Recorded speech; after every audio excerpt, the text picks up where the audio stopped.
Hey, switching gears, ladies. I know we've hit day 20 of our challenge, so I will be pulling a winner's name for a $25 Amazon gift certificate.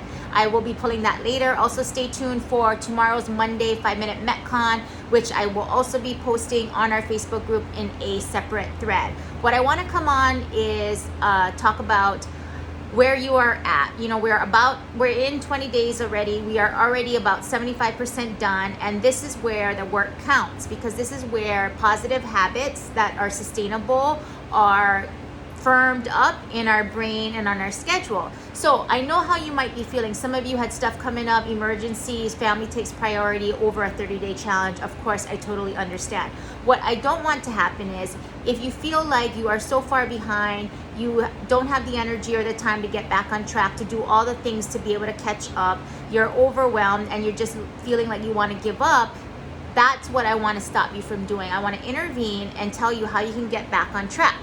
So this mentality, the all or nothing or the overwhelm, this can be applied to anything above and beyond a 30-day challenge. So it could be with diet. Oh, I ate this, so forget it, I'm gonna blow it, I'm gonna eat all of this, I'm gonna eat like crap all day. Or, oh, I didn't work out for today, or today and tomorrow, or for the 3 days, so I'm not gonna work out for the rest of the week.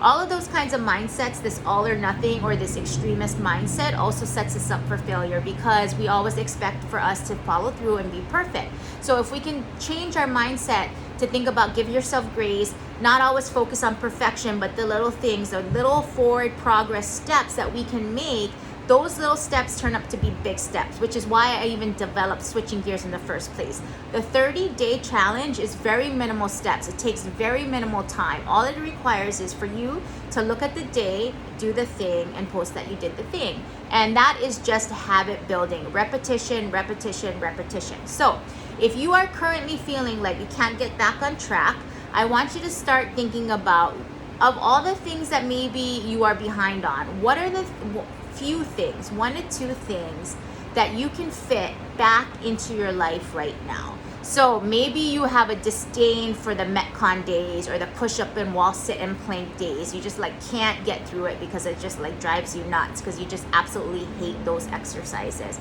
Then screw it. Do not try to catch up on that. Instead, let's see how we can switch it and incorporate things that you do love. That's why I'm always adamant that you folks reach out to me and message me privately, because we can always work out stuff that needs to be worked out for you.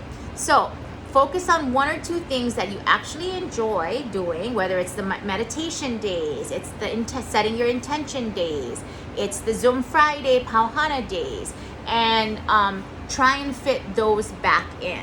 The second is, let's try to fit it into what you're currently doing. So say if you're doing mom stuff or work stuff all day, and then you have to take a break to do kid stuff or errand stuff, and then you have to come back to do work stuff or household stuff.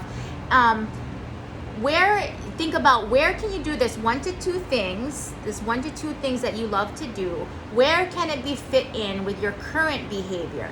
So say if it's you wake up and you're gonna have coffee before you start your day. Let's incorporate that couple of minutes of meditation or journaling or setting your intention during that time you're writing your coffee. And then leave it be, continue on with your day. Or let's say you're doing a lunch break in between kids and work.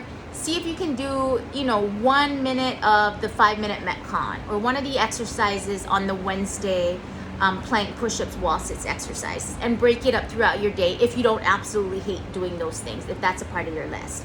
Another option is just remember that even these small little steps, if you can stick to it, that's what's key, because it's not about the end goal, completing all 30 days. It's about all the little work, effort, dedication, discipline, scheduling, and all of that motivation that you require day in and day out that led you to that end all be all goal, the 30 days. So it's the journey, not the end goal. The goal is the journey, not just to get across the finish line. It's all the training that it took to get you there. Another way is, having someone that you are accountable for. So I'm hoping that you feel accountable to not only me, but joining the group, but also accountable to the fellow ladies in the group who are supporting one another and sharing in the community that we've developed to accomplish these 30 days together. And then another tip is focusing on what you can work with. Again, going back to my previous tips is eliminating the things that you cannot possibly do in the next 10 days because of scheduling, stress, or whatnot, and just focusing on what you can work with. So, if you slip up, if you've gotten off track from the goals, just remember that you can always work it out. You can always modify something because everything is flexible, everything can be pivoted, everything can be turned around. So just reach out to me if that is something you're struggling with. And just because it's not optimal, so maybe the workouts are not what you're used to, or the workouts at home are really hard because of scheduling and interruptions. So you feel like you don't want to do them because they're not like the best case scenario. But I want you to also remember that just because it's not optimal doesn't mean it's not beneficial. Okay, it's the 3M method: mindfulness, movement, and moderation. Are you mindful about how you feel? Are you moving mindfully every day? And then are you giving yourself what you need and what you want food-wise in moderation? Those are the three things that I want you to think about. So just because it's not optimal doesn't mean it's not beneficial. So set up yourself for success in terms of, as we're going to finish this last 10-day stretch, is your environment set up for success? Ask yourself a few questions. What do you need? Do you need more motivation, or do you need more willpower to stick to these next 10 days? Okay, because what I want you to tell you is good news. You don't need either of those things. You don't need motivation and you don't need willpower. Why? Because motivation is fleeting. It's very fickle. Some days you feel inspired, some days you feel like shit. You know, you don't want to rely on motivation because it is inconsistent. So with that being said, is just kind of getting back on track is how can you design your environment for success? So say if it's the Metcon Monday, perhaps you already know Sunday night, so you put out your tennis shoes or you put out whatever equipment you have by your home office, or right by your bathroom, or right by your area where you set up where you're going to do your little mini workout, and so it's there when you see it and you wake up on Monday so you can just hit your 5-minute Metcon.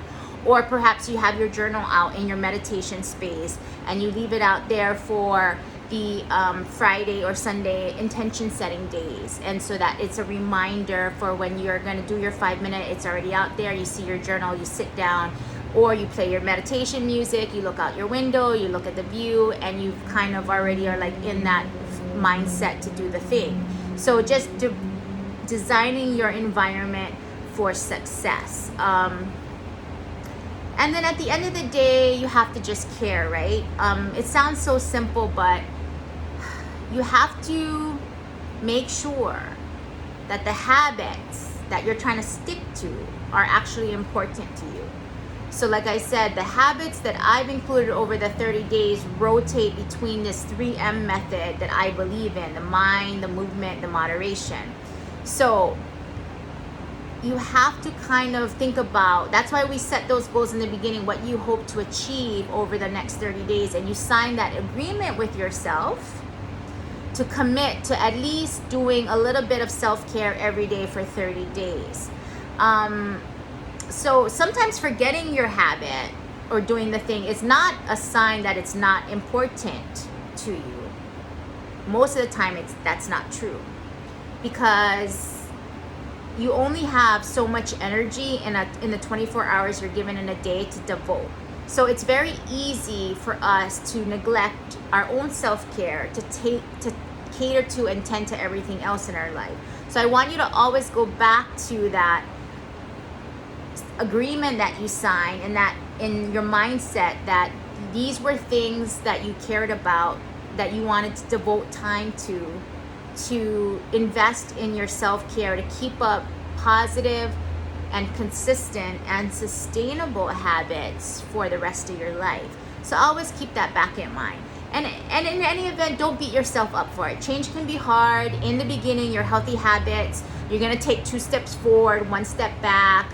But just acknowledging that you're human and anticipating these backward steps that you may take, that makes all the difference. So all you need to do is focus on developing a plan for getting back on track, recommitting to your routine as quickly as possible. And so I am here for you. The group is here for you. We are 10 days done to the end.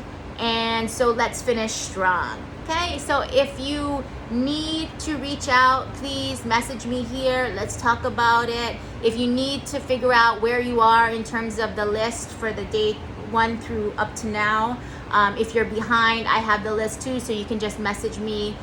If not, take care. Have a great Sunday, and I'll see you guys tomorrow. Bye.